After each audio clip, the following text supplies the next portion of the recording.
In this lesson, we're going to talk about the pros and cons of gas and coal forges, so you have a better idea of what you want to pick up or what you want to build.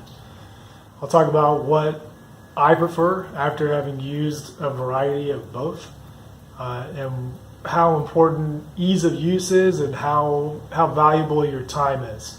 Okay, so let's jump in with my recommendation, which would be picking up a gas forge, or if you have welding skills and you're comfortable with fuel lines, and I don't recommend this for everybody. I want to put that out there. There's real danger of problems with gas and gas igniting and various things, but if you have experience with that or know somebody with experience with that, you can certainly build your own gas forge. So I typically go with gas after having learned to do this with coal. I like working with coal. It gets really, really hot, and that's one of the benefits of it. But with that, it's harder to control as a beginner, I would say. Because it can get so hot, you run the risk of getting it hot enough that it starts to become molten and it starts to melt a little bit. And as coal burns, it releases this solid waste material called clinker. It's these little chunks that kind of look like lava rock, little kind of airy, lightweight pieces of lava rock. And what will happen as that metal starts to melt, that clinker has been burned out, it'll attach to that molten piece of metal, or that almost molten piece of metal, and there's no way to hammer that back out. There's no way to get it out of there. So you either have to cut off the end of it, or you've got to throw that piece of metal away and start over.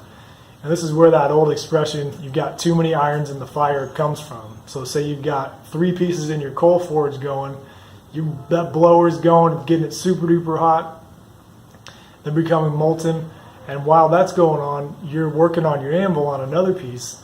You've got too many irons in the fire, you don't know what's going on over here, so you end up destroying those pieces and cutting down on your productivity, right? So with coal, it takes a little bit more active management to manage that coal fire. You got to clean out the bottom of your fire pot with a little clinker breaker, which is just something at the bottom of the pot that rotates, a little stone that busts up that clinker. It's usually got a hand crank on it. And I'll put up some photos of that so you know what I'm talking about. You got to scoop in your green coal or your coke or whatever you've got into your fire pot to keep those flames going. And you got to regulate that heat because you don't want it too cold and you don't want it too hot, right? So with a gas forge, straight out of the gate, it's a lot easier to work with because you just open up your main valve on a propane tank.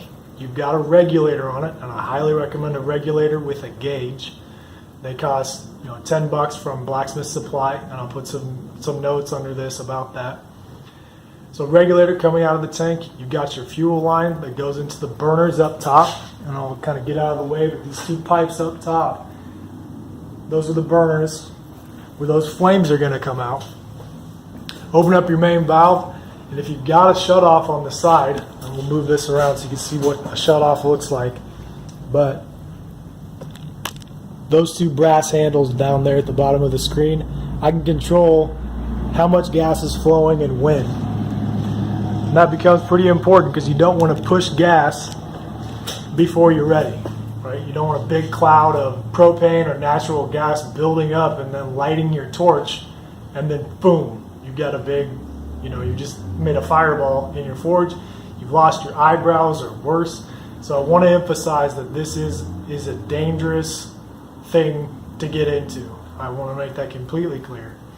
So getting back to those valves, you got to be ready when you're going to light that. So if you only have the main valve and you've got open burners without the valves on the side of the forge, like my Majestic forge over here that you'll get introduced to, you want to have that torch ready and lit as soon as you open up that main valve and you've got your regulator set. So as soon as that gas comes out, it gets ignited, and then the Venturi force, so that pressure going, high pressure going to low pressure, gets those flames pumping into the gas chamber.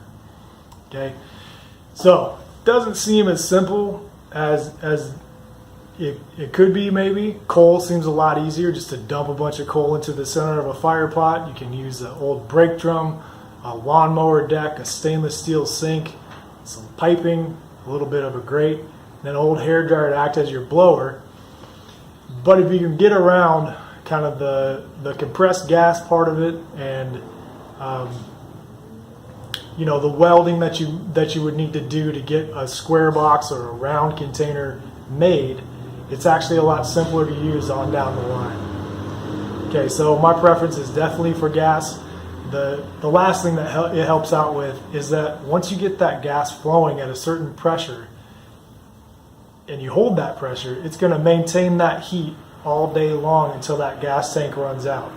So the forge behind me, this Forge Master, at about 4 psi with a full gas tank, will last 10 hours. And that's just a regular 15-pound propane tank. That's 10 hours of forging.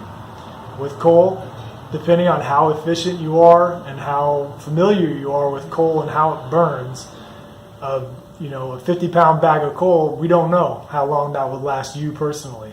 But we can definitely say, without a doubt, that at about 4 psi, that tank in a forge about this size is going to last 10 hours. So you get nice consistent heat, and it'll maintain it all day long. So for me and for somebody just starting out, I'd say gas for the win.